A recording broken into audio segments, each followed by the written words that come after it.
aprender de todo lo que tuvo que pasar aquella persona para poder entender la visión que Dios le tenía dado. Le puede ser útil, pero no es la misma. También una información que a mí me da, cuando yo conozco la visión de otras personas, es que si Dios le dio la visión a esa persona, Dios también me la va a dar a mí. Amén. O sea, lo único que tengo que hacer es esperar como esa persona esperó. Tal vez haya algún proceso que yo debo de seguir antes de recibir la visión. Tal vez haya alguna cosa que yo debo de entregar de mi vida antes de recibir la visión. Algo que yo tenga que dejar. Y Dios no me dice tienes que dejar eso. Él me ayuda a descubrir qué es lo que tengo que dejar. No sé por qué lo hace Dios de esa manera, pero amo su manera de actuar, porque cuando lo dejo para siempre. Porque no me lo quitaron, yo lo dejé. Esa es la gran diferencia. Por otro lado, ajuste esa visión conforme aprenda del contexto.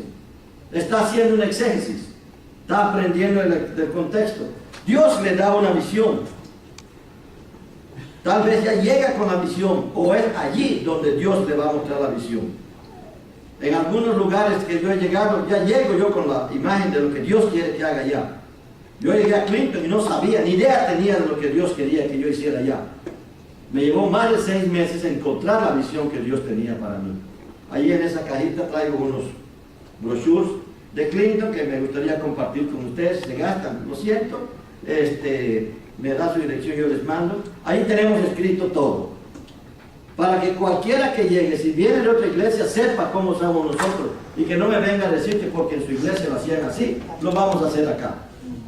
Le digo, aprovecha la experiencia que Dios te ha dado en otros lugares y úsala acá, pero no trate de repetirlo de allá acá. Yo te lo digo a los hermanos. Al grado, teníamos como 80 personas atendiendo y una familia de 5 personas se va y le empieza a contar a todo el mundo que se dividió la iglesia. Y yo digo, qué soberbia la de esa familia. Lo digo con respeto, ¿verdad? Decir que se dividió la iglesia porque ellos fueron de esa iglesia, porque no se adaptaron a la visión, que es a lo que yo concluyo, es demasiado. Entonces, que aprendan lo que ya está establecido, la visión que Dios le dio a esa iglesia, y que nada, si usted está seguro que Dios le dio una misión, valores, propósitos en esa iglesia, nada ni nadie se lo debe de poder cambiar. Dios no se va a poner allá al frente y decir, no le cambia la visión. Él te va a decir, métete dentro del lodo y a ver cómo te limpias tú mismo. Tienes inteligencia, capacidad, pensamiento, tienes la Biblia. Perdón. Tienes gente que te ama. Tienes personas orando por ti. Ora conmigo. ¿Qué más quieres? Entonces, debemos de ajustar nuestra visión conforme aprendemos del contexto, pero no dejar que no la cambien. Ojo, no confunda ajustar con cambiar. ¿Sí? Hay quienes dicen, entonces hacen, y después se dan cuenta, ya cambiaron completamente la visión. Dejó de ser la visión de Dios y ahora es la visión del que dominó en ese grupo. Entonces, es muy importante tener mucho cuidado en eso. Por ejemplo, se habló de las transferencias aquí, y yo lo tengo aquí también un poco, pero solamente quiero decir eso. Nuestra visión debe de ir ajustándose, ¿verdad? Ajustándose conforme también cambian las generaciones. A menos que Dios nos dé un claro entendimiento de que debemos de cambiarlo, debemos de estarlo ajustando. Por ejemplo, y hay que preparar a la gente para eso. Otra vez, ¿cómo debe de establecerse el proceso de discipulado? Hay que preparar gente para todo aquello. Por ejemplo, hay gente en cuanto a la música. ¿Y cuánta gente no se queja de la música? Y todo eso. No, aquí no vamos a aceptar instrumentos musicales electrónicos porque eso es del mundo. Piano y órgano. No aceptamos arpa ni guitarra porque eso lo usan en las cantinas. Piano y órgano. No vamos a aceptar mariachi porque eso nace en la revolución y pura guerra, matanza y todo eso.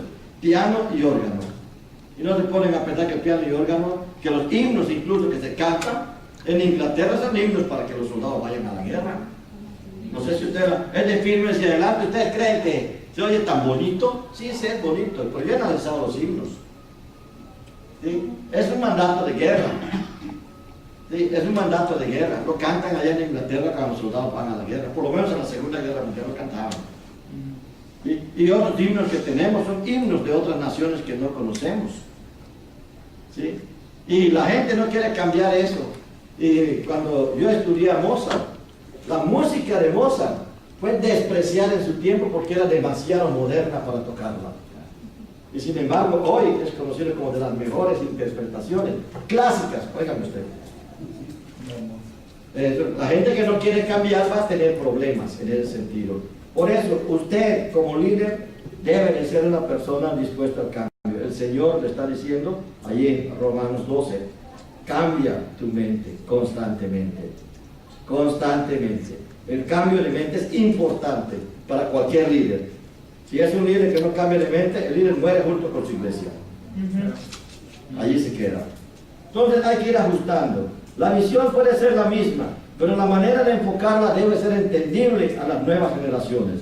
Pablo tiene una manera de decirlo, me gusta mucho. En 1 Corintios capítulo 9, versículos 19 al 23, dice, a todos me hago de todo para ganar unos cuantos.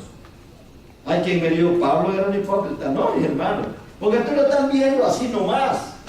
Véanlo en el contexto. Él se hacía de todo a todos para hablar el lenguaje de esa persona. Estaba diciendo, se hacía como ellos, pero no hacía lo que ellos hacían, que es muy distinto. Léelo bien. Entonces, conocer el lenguaje, conocer las costumbres de esas generaciones, nos ayuda a ir ajustando nuestra visión, a incorporarnos a esos grupos. A mí me criticaban mucho que, ¿por qué estos jóvenes de la iglesia usan aretes? Porque les gusta. Pero ese es pecado. ¿Por qué? Porque parecen mujeres. Bueno, a ti te parecen mujeres. Allá en Tabasco, en una ocasión, llegó una mujer en pantalones a la iglesia y me dice un diácono, pastor, eso está mal.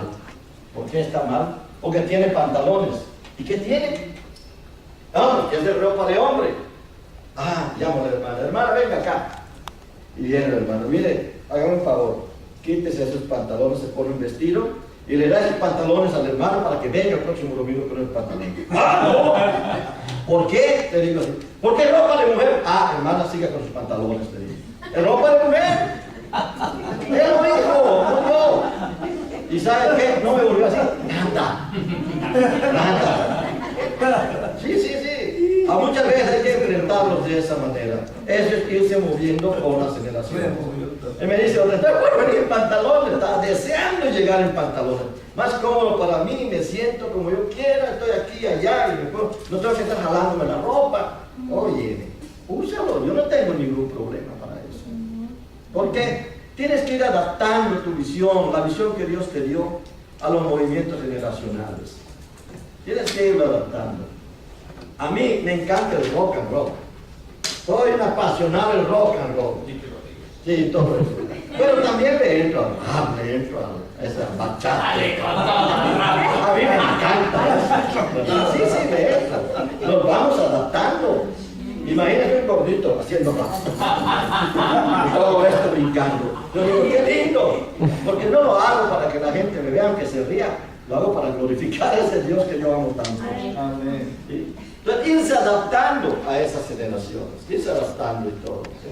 Ahí le dicen, mira, ya vas allá como un chiquillo. Yo soy un chiquillo, soy hijo de Dios, hijito de Dios, el baby de Dios, yo soy. Entonces, y me comporto como tal. ¿Sí? Bueno, si una iglesia no examina regularmente su cultura, se convierte en una subcultura. Su gente leerá la Reina Valera 1960. Las nuevas versiones son modernas y las va a tocar, ¿verdad? El pastor no puede tener un carro nuevo y las hermanas se les prohíbe usar el pantalón. Las mujeres se sientan de un lado y los hombres de otro. Cuando yo le pregunté a un pastor allí en un poblado allí de Arkansas, ¿por qué las mujeres se sientan de un lado y los hombres?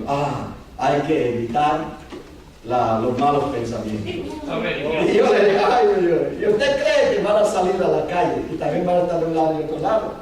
Cuando el hombre y la mujer quieren hacer algo, lo hacen. Así que si se sientan juntos o separados, también cuando se separa, está provocando el pecado. Porque entonces, ¿por qué no se para? Ah, debe ser, mira qué bien está esta muchacha. Entonces empieza a ver del otro lado. Pero si la tienen ustedes, están adorando, ni cuenta se dan. Sí, ni cuenta se dan. Eso pertenecía a la época de la reina Victoria, que tuvo esos pensamientos tan cochinos que mandó todas estas leyes. Pero en el tiempo actual pueden estar juntos, que cuando van a hacer algo, por muy cristianos que sean, cuando como dice Santiago, ¿verdad? Cuando ya les pegó la de su propia concupiscencia, lo hacen. Y entonces viene la muerte. Y es ahí donde uno no tiene que ser condenatorio tampoco. Pero eso va dentro del discipulado. Bueno, en realidad el discipulado es el rasgo común que identifica a todos los cristianos. Entonces, usar cualquier curso de discipulado es preparar a la iglesia con el contexto y recursos de la iglesia. Usar cualquier otro curso. Preparar a la iglesia con los recursos de otra iglesia. Si usted lo toma así como está, entonces va a haber quejas. Y le van a decir a algunas personas, porque ven que no se está logrando, van a sentir que es un fracaso, y entonces en vez de reforzar la obra, la va a debilitar. Por eso no vale la pena. Debe de buscar el líder, el pastor, entre los propios hermanos, a su propio equipo. Enamorarlos con la visión. Enamorarlos con la visión, con los valores, con todo, con la finalidad de que sigan la visión de Dios. Otra vez, si Dios da la visión, da los recursos y más aún también traza la ruta. Traza la ruta. Nosotros solo tenemos que limpiar el camino, pero ir por ese camino. Eso es lo que tenemos que hacer. Unas cuestiones importantes que debemos de considerar. Una de las cuestiones importantes que debemos de considerar para desarrollar lo que es un proceso de discipulado. Preguntas que yo debo desarrollar. La primera de ellas. ¿Cuál es la orientación de la iglesia? Bueno, ¿me lo brinqué? Sí, perdón. Debemos de cuidar mucho cuando